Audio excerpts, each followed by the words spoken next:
In this lecture, we are going to discuss what is data compression, what are the advantages of data compression, why we need data compression, means what are the requirements of data compression, and some of the techniques that are used to compress the data. So first of all, what is data? As you can see, data compression consists of two words, that is, one is data and other one is compression. So first of all, what is data? Data, as you all know, that data is something that after processing we gives us the information.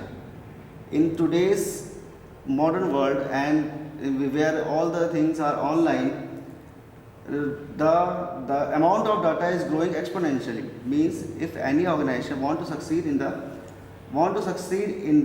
any field and grow exponentially, then it needs to store the data very accurately and efficiently. And if the data is accurate and efficient, then only it can give you the accurate and exact information what you need in order to grow in your industry. And so data is something which when process gives you the information. And compression. What is compression? Compression is something that reduces the size of the data. Size of the data means if a file is of 1 GB, then if we apply compression techniques on that data, then it can be reduced to 1 MB. For example, 1 MB, and that size will be easy to transfer, easy to store, and it will require very less space than. So why we require data compression? Data compression make optimal use of limited storage space. As you aware that all the devices which we use are normally laptop, computers, and handheld devices which have a very limited storage space. If we have a laptop which we have 10 GB of space, and we can store 10 files of 1 GB data, 1 GB in size. So if we reduce the size of 1 GB, reduce the size of the file to 100 MB, so we can store more than 100 numbers of that particular file. So if we reduce the size of data, we can make the optimal use of the storage space that we have. Next, it will save time and help to optimize resources. Suppose if the compression and decompression. Compression is a technique in which we reduce the size of data. Decompression is the technique in which we get the data in the exact form that it was. Next, what are the data? Suppose the data that is used in input output processing.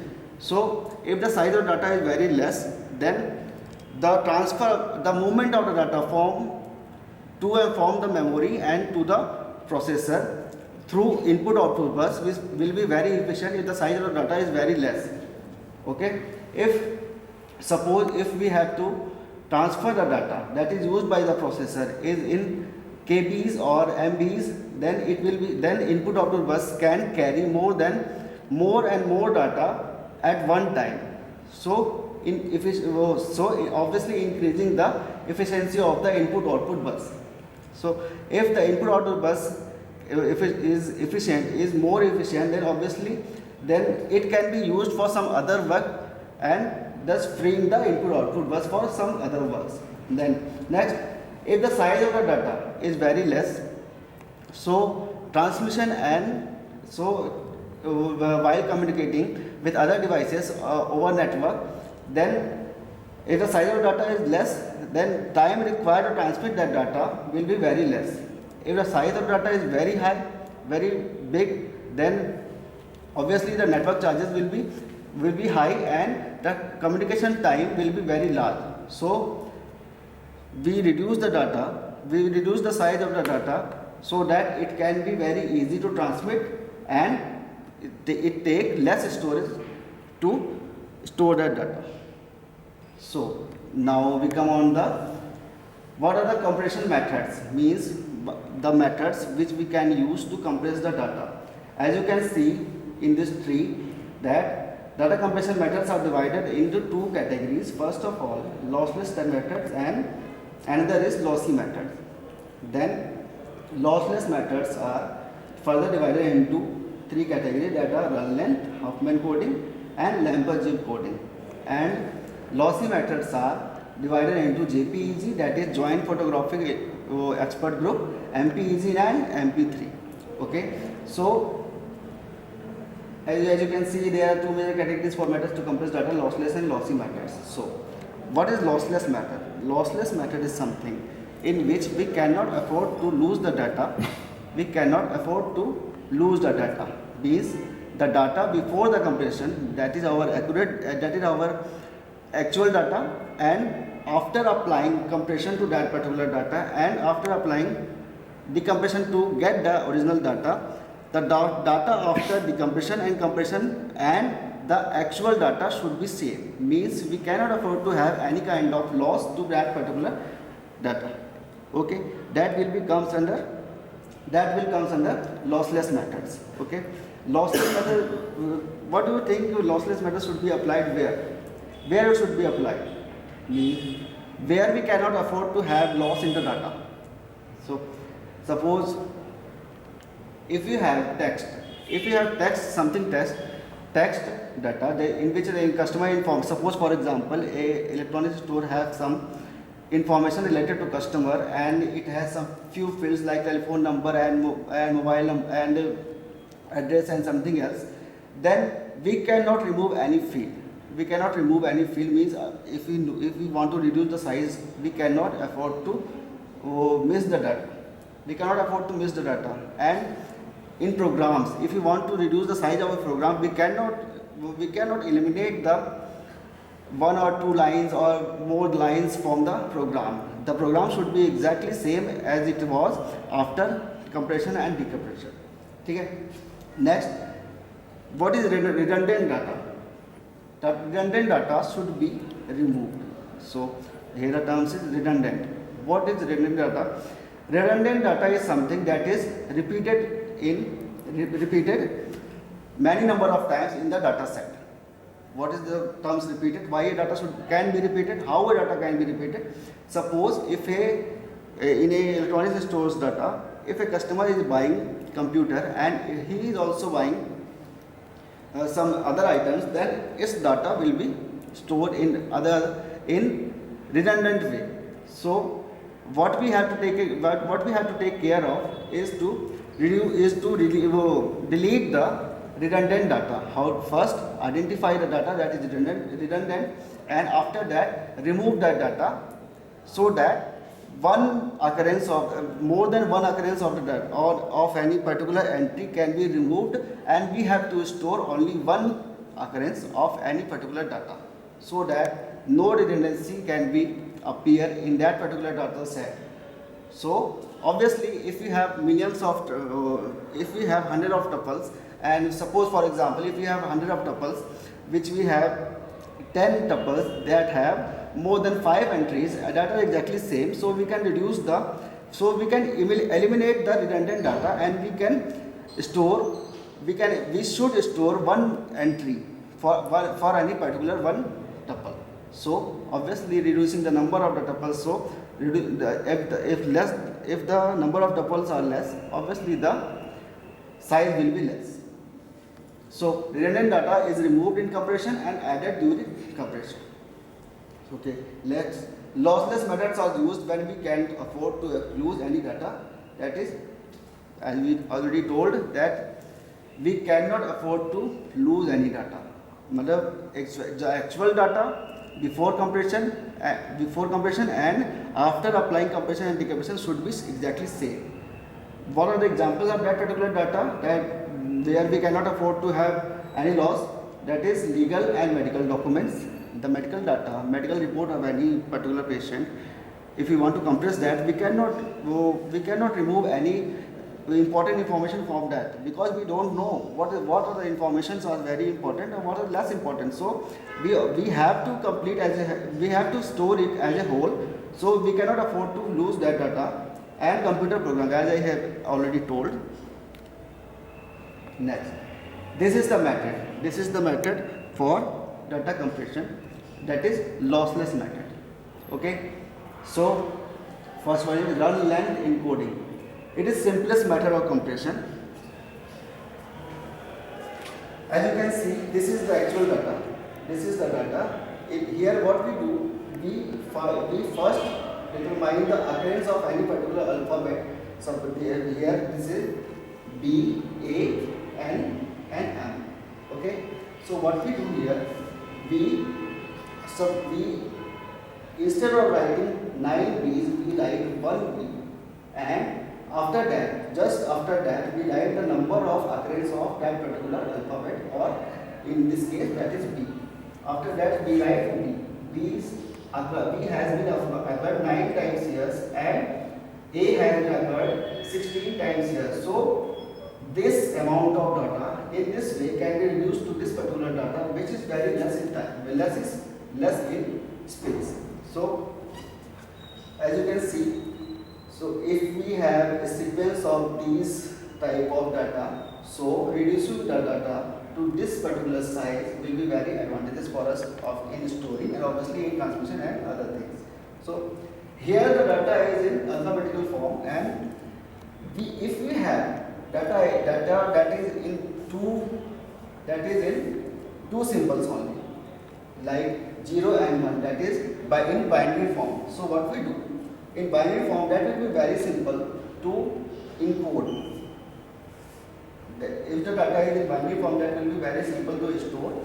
That you can see here the data is in 0 and 1 form. Okay, there is one more constraint. If the data is in binary form and number of occurrence of one particular symbol is very large and number of occurrence of another symbol is very less as compared to the previous one. So then here as you can see, number of occurrence of 0 is very large, that is 14, and in this case only that is 14, and 1 occurred one time. So what we do here, we just count the number of zeros, that is 14, and convert that digit, that is 14, to its binary form. Okay, so we can then write 1, leave that space for 1, then count the 0 till another 1 comes. Then here we found that 4 zeros in between 2 ones. That 0 is 4. How many numbers of zeros are there? Zeros are 4. So we convert the 4 into binary form. After that, we have to look for another sequence of 0 before any particular one. So here we can see that in the next one we don't have any 0, so we write here 0 and convert this 0 into binary form. Then so on. Here 12 zeros are there till any one, so we write 12. Our number of occurrences is 12, and we convert this 12 into binary form. So this form, as you can see, this form will be the encoded data that is used for storing and it will also be used for communication. That will take very less space. Next, this is Huffman coding. Huffman coding is another method for lossless compression, in which data won't be lost after compression and decompression. Okay, how it works? It will be more clear from the diagram. So here we take the diagram. What we do here we have been given the characters and frequencies. What are the characters? Characters are available in the data, and frequency tells the occurrence of that particular character. Okay, means A has been occurred 17 times here, B has been occurred 12 times here, and so on. Okay, so what we do here, we will first divide it into this form. Means the number of characters will be written here. Okay, and relative frequency will be assigned to that particular node. Okay, like A has been occurred 17 times and so on. Then which two nodes have the lower frequency, we will add them and we will add them and say as it is a compound node. Then again we look for the another less frequency, that is next frequency level that is less than 12, then that is 17. We will combine this 17 and add the total to the root node. Then we will look for the next smallest number, that is 27. We will again combine that. Okay, 27 is less than 41, so we will combine that to 27 and the remaining one, that is 32. After that we get this situation. Okay, we get this tree. Then this tree form after combining all the frequencies, we will get this tree, and after this the leaf node has been assigned to each node as it was. Okay, so suppose A is here, so then what we will do, we will see from the root node how many nodes are coming in that particular path. Okay, so like you can see here only one node in between the root and the leaf node, so we will assign 1 to one and 1 to one and 0 to another. Then if the root node is not staying, if the root node has not been changed, then 0 0, after that 1 0 1 0 sequence we will assign to all the path, all the edges. So after that we can have these particular codes: A 0 0, B 0 1 0, C 1 1 0, D 0 1, and E 1 1. Okay, so this will be the code after using Huffman coding. Then suppose we have been given okay, this coded form of A B C D E and E should be available at both the ends, at the sender side and obviously the receiver side. Okay, so suppose the text is given EAE, that is in the box, and this is the dictionary which we will use to encode the data. After decoding the data, suppose A is here. What is for the first letter? E. What is the code for E? It is 11. So we write 11. After that, what is A? What is the code for A? A is 00. We write it. We will write this in this manner, and we get the particular Huffman code for that text. Okay. How to decode that particular data?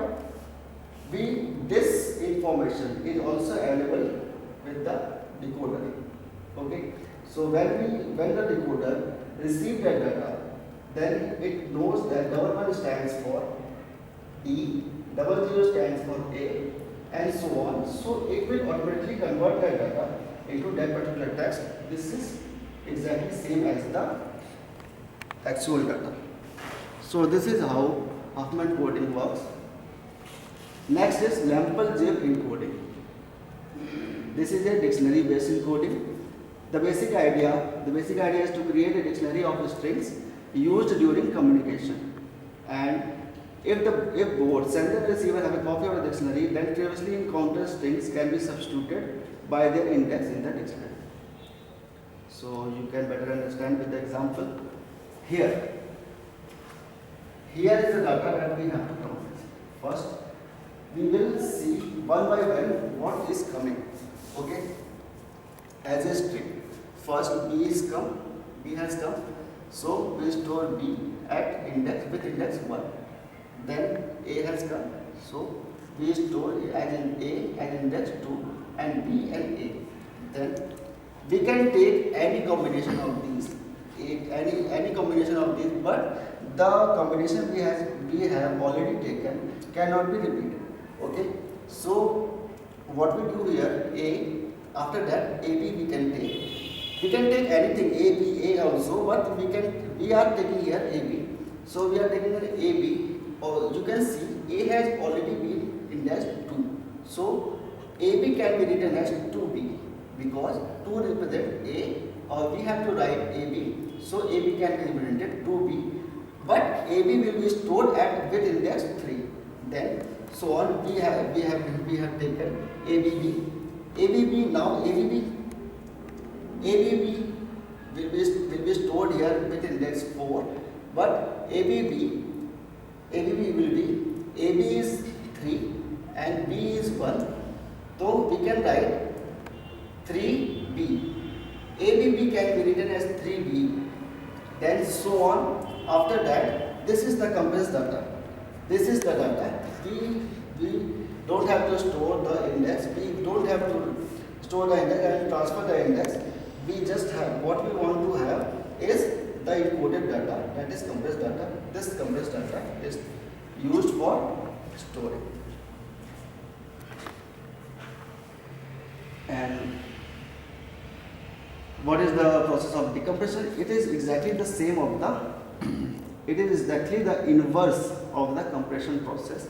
Means we have the string, we have the coded data, compressed data, and we have the index. So we pass the data one by one and we code it as it was. So we will get the uncompressed data, and as it is a lossless compression, obviously then there will be no loss of the data. Now, lossy compression methods. Lossy compression method, as the name suggests, there will be some loss of data. Means the data, that is actual data, will be different from after, if we apply some compression and after that decompression, then the data that we get after compression and decompression and the actual data, there will be some difference. Means both will not be exactly same. So where we can apply these methods? Obviously we can apply these methods where we can afford to have some loss of the data. Okay, for what are the examples where we can have some loss of the data? Like video, like audio. Suppose if we compress that particular kind of data in video, what will happen? If we reduce the size of the data, what will happen? Obviously the quality of the video will be reduced. Okay, if the quality of the video is reduced very slightly, then obviously it doesn't matter how, it doesn't matter, okay, for the receiver or the viewer. Okay, so why we want to reduce the data? Because it will be easy to transmit, it will be easy to transmit and obviously to store. Okay, so there are various methods for this also, that is JPEG, MPEG and MP3, and we will discuss it in the next lecture. Thank you.